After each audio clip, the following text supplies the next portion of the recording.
15 বছর বয়সে আমার বিয়ে হয়। 10ম শ্রেণীতে ওঠার পরেই আমার বিয়ে হয়ে যায়।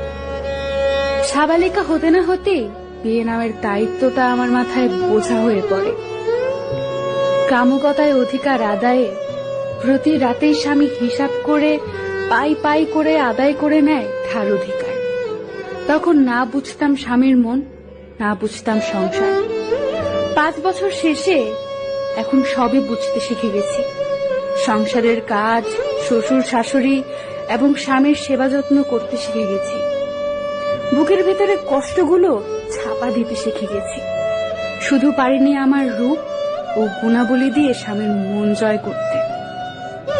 তাই জীবনে আর যাই করেন, মেয়ে হয়ে কখনো নিজের পায়ে না দাঁড়িয়ে, নিজেকে যোগ্য প্রমাণ না করে এমন কাউকে বিয়ে করবেন না যার হাতে নির্যাতনের শিকার হতে হয়।